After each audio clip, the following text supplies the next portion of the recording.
नमस्कार दोस्तों, आपका स्वागत है अपनी YouTube चैनल PFP में। आज हम गुजरात स्टेट पेट्रोनेट लिमिटेड यानी कि GSPL के बारे में चर्चा करने वाले हैं। 50% का ह्यूज अपसाइड दिखाई पड़ता है, रिस्क बहुत कम है, रिवॉर्ड बहुत ही ज़्यादा है। तो कंपनी को फंडामेंटली स्टडी करेंगे, टेक्निकली देखेंगे, निवेश करना चाहिए नहीं करना चाहिए, करना है तो कौन से लेवल पर करना चाहिए, इन सभी चीज़ों के बारे में बात करेंगे। तो शुरुआत करते हैं, फंडामेंटल्स को समझते हैं, बिजनेस को समझते हैं। प्रोडक्ट वाइज रेवेन्यू ब्रेकअप के बारे में बात करें तो मेजर कंट्रीब्यूशन आता है सिटी गैस डिस्ट्रीब्यूशन से। एंड यूजर्स को जो डिस्ट्रीब्यूशन किया जाता है 85.4% का कंट्रीब्यूशन यहां से आता है। गैस ट्रांसपोर्टेशन से 14% का रेवेन्यू कंट्रीब्यूशन है और अदर से 0.6%। लोकेशन वाइज ब्रेकअप के बारे में बात करें तो 100% इंडिया से ही कंट्रीब्यूशन आता है। फंडामेंटल रेशियोज के बारे में बात करते हैं। रिटर्न ऑन इक्विटी लेटेस्ट है 25% से ज़्यादा, जो कि अपने 5 ईयर एवरेज और 3 ईयर एवरेज से काफ़ी ज़्यादा नीचे नज़र आता है।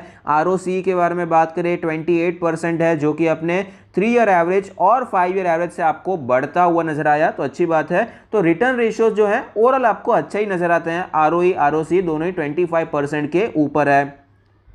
नेट प्रॉफिट मार्जिन के बारे में बात करें तो 13.93% का नेट प्रॉफिट मार्जिन है, जो कि आपको 3 ईयर एवरेज और 5 ईयर एवरेज से ऊपर नजर आता है, तो बहुत अच्छी बात है। डेट टू इक्विटी रेशियो 0.3 है, 3 ईयर एवरेज और 5 ईयर एवरेज से नीचे है, तो कर्जा भी आपको कंटिन्यूसली कम होता हुआ नजर आया। तो फंडामेंटल रेशियोज तो बहुत अच्छे नजर आते हैं। कंपनी के शेयर होल्डिंग पैटर्न के बारे में बात करें, टोटल प्रमोटर होल्डिंग है 37.63%, जिसमें से कुछ प्लेज नहीं है। Mutual fund 19.7%, DII 0.2%, FII 17.4%, retail category में 24.8% का हिस्सा है। यहां पर अच्छी बात यह है कि म्यूचुअल फंड और FII दोनों ने अपना स्टेक यहां पर कंटिन्यूसली बढ़ाया है।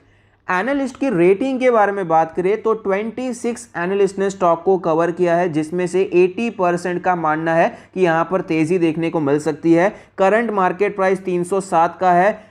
हायर साइड पे 482 का टारगेट बताया जा रहा है, जो कि 57% ऊपर है। 57% का ह्यूज अपसाइड यहां पर दिखाई पड़ता है। मीडियन टारगेट के बारे में बात करें तो 23% का है और लोअर साइड पे जो टारगेट है डाउन साइड पॉसिबिलिटी 18% की दिखाई पड़ती है। तकरीबन 250 का जोन दिखाई पड़ता है। फाइनेंशियल ट्रेंड के बारे में बात करें तो आप देख पाएंगे रेवेन्यू और प्रॉफिट लगातार ऊपर जाते हुए नजर आए हैं। पिछले कुछ सालों में कंपनी में अच्छी ग्रोथ नजर आई, लेकिन 2020 के मुकाबले 2021 में परफॉर्मेंस आपको नीचे जाता हुआ नजर आया।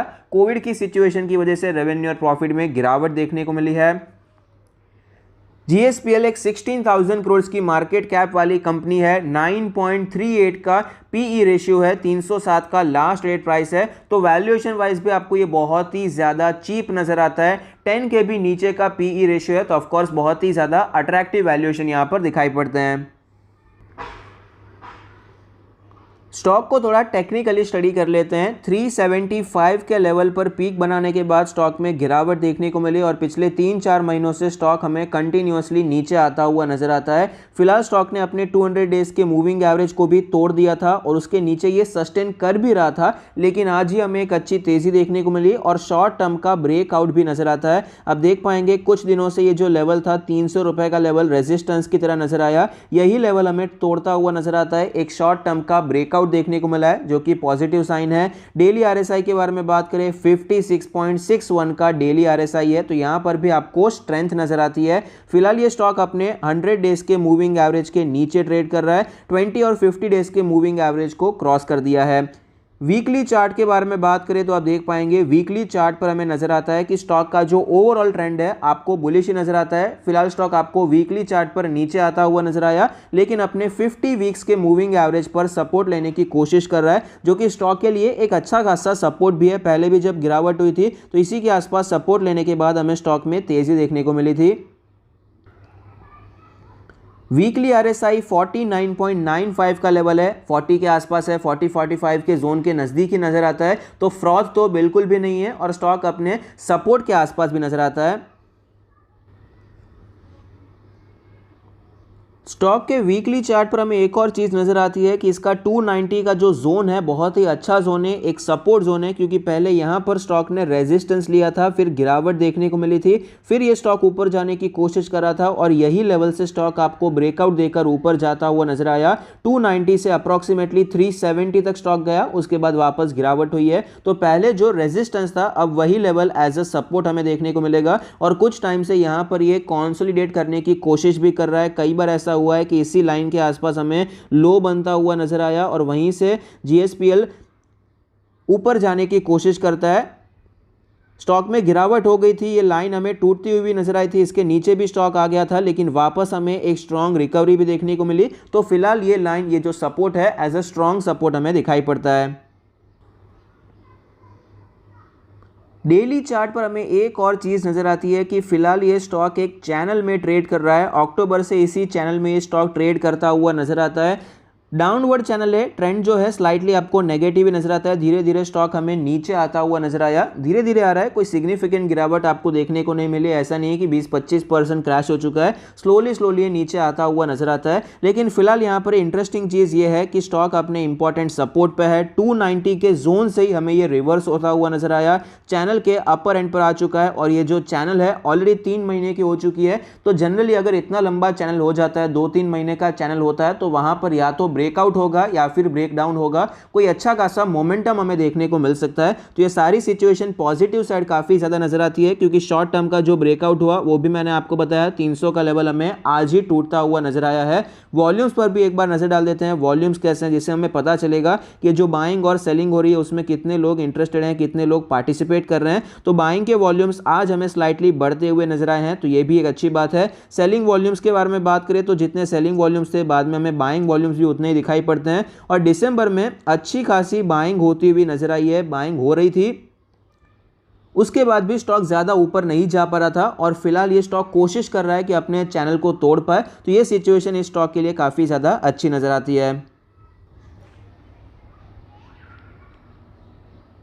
तो फंडामेंटल और टेक्निकल एनालिसिस करने के बाद कंपनी जो में पॉजिटिव जो नजर आते हैं उसके बारे में चर्चा करें तो फंडामेंटल्स कंपनी के आपको अच्छे नजर आएंगे। फंडामेंटल रेशियोज काफ़ी अच्छे दिखाई पड़ते हैं, तो ये एक पॉजिटिव बात है। वैल्यूएशन बहुत अट्रैक्टिव है, इसका जो पीई रेशियो है 10 से भी नीचे का दिखाई पड़ता है। हालांकि जो पूरा सेक्टर है जनरली आपको इसी पीई रेशियो पर नजर आएगा, लेकिन ओवरऑल आपको अट्रैक्टिव वैल्यूएशन नजर आएंगे। ग्रोथ भी अच्छी देखने को मिली है, बहुत ज़्यादा ग्रोथ है ऐसा नहीं कह सकते, लेकिन बहुत ज़्यादा कम ग्रोथ भी नहीं है, डिसेंट ग्रोथ यहां पर नजर आती है।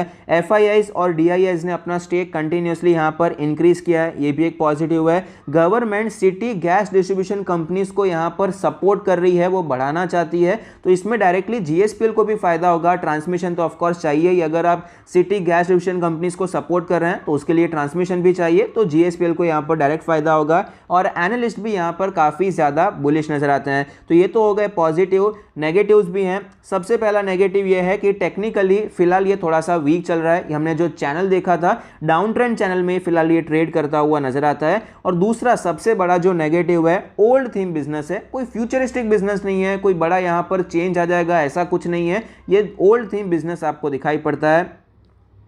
तो फिलहाल यहाँ पर शॉर्ट टर्म के लिए क्या करना चाहिए, शॉर्ट टर्म के लिए मेरे हिसाब से अवॉइड करते हैं तो बेहतर रहेगा, क्योंकि चैनल जो है अभी तक वीक है। भले ही 300 रुपए का ब्रेकआउट देखने को मिला, लेकिन वो इतना छोटा ब्रेकआउट था कि वहां पर आपको ज्यादा अपसाइड पोटेंशियल नहीं है जब तक ये चैनल नहीं टूट जाता है। ये चैनल अप्रॉक्सीमेटली 315 के आसपास प्रॉपर कंफर्मेशन के साथ टूट जाएगा, तो ये 315 के ऊपर ही स्ट्रांग होगा, तो वहां पर आप शॉर्ट टर्म के लिए खरीदारी कर सकते हैं। ऑफकोर्स एक लेवल पर आपको स्टॉप लॉस भी लगाना चाहिए। मिड टर्म के बारे में बात करें तो ये काफी ज्यादा डिसेंट नजर आता है। रिस्क रिवॉर्ड रेशियो अगर आप देखेंगे तो करंट मार्केट प्राइस 307 के आसपास है। इसका जो सपोर्ट चल रहा था 290 का जोन है, सपोज हम 285 भी लेते हैं, तो वहां पर अगर आपको रिस्क लेना ही है तो रिस्क कितना लेंगे, आपका 20-25 रुपए का रिस्क है, जबकि अपसाइड पोटेंशियल बहुत अच्छा नजर आता है। 375 का जो ऑल टाइम हाई था वो तो टेक्निकली है, बाकी एनालिस्ट काफी बुलिश है। फंडामेंटली स्टॉक को काफी ज्यादा लोग यहां पर फोकस में ला रहे हैं, एनालिस्ट वहां पर पर्सनली फोकस करते हुए नजर आते हैं। बहुत से ब्रोकर्स के जो इंडिविजुअल रिपोर्ट्स होते हैं वहां पर भी जीएसपीएल को काफी बार मेंशन किया है कि यहां पर फंडामेंटली अच्छे चेंजेस, अच्छी ग्रोथ हमें देखने को मिल सकती है आगे आने वाले 1-2 साल में। तो इस हिसाब से भी रिस्क रिवॉर्ड रेशियो काफी अच्छा नजर आता है, मिड टर्म में अभी भी काफी अच्छा है। लेकिन अगर आप 315 के जो ब्रेकआउट है उसके बाद खरीदते हैं, 315 के बाद करेंगे, तो आपका जो प्रोबेबिलिटी ऑफ प्रॉफिट है वो बढ़ जाएगा, क्योंकि स्टॉक ने प्रूव कर दिया है कि हाँ भाई अभी मैं स्ट्रांग हो गया हूं। और आप स्टॉप लॉस को 285 की जगह पर 300 के आसपास भी रख सकते हैं। लॉन्ग टर्म के बारे में बात करें तो मेरे हिसाब से एक ओके शेयर है। अगर आप 2 से 3 साल के लिए खरीद रहे हैं तो ऑफकोर्स आपको बहुत अच्छे रिटर्न्स मिल सकते हैं। स्टॉक यहां से 50%, 100% भी ऊपर जा सकता है। लेकिन ये बिजनेस फ्यूचरिस्टिक नहीं है, इसलिए इससे ज़्यादा आगे का नहीं सोचना चाहिए। 10 साल के बाद क्या होगा, 20 साल के बाद क्या होगा, इतना ज़्यादा आगे का इसके लिए जीएसपीएल के लिए फिलहाल मेरे हिसाब से नहीं सोचना चाहिए। तो short term, mid term, long term में क्या किया जा सकता है हमने आपके साथ शेयर किया है। और साथ ही साथ अभी ब्रेकआउट होगा, 315 का लेवल टूटता है तो कहाँ पर स्टॉप लॉस रख सकते हैं, कितना टारगेट हो सकता है, ट्रेलिंग स्टॉप लॉस कैसे करना है, ये सब मैं आपको टेलीग्राम चैनल पर अपडेट भी करता रहूँगा। ये ट्रेड हम यहाँ पर फॉलो करने की कोशिश करेंगे। तो अगर आपने अभी तक टेलीग्राम चैनल को ज्वाइन नहीं किया है तो उसकी लिंक भी आपको डिस्क्रिप्शन बॉक्स में मिल जाएगी। तो आई होप आपको ये वीडियो पसंद आया है, आपके इन्वेस्टमेंट ट्रेडिंग सीजन में आपको ये मदद करेगा। Thank you, stay happy, happy investing.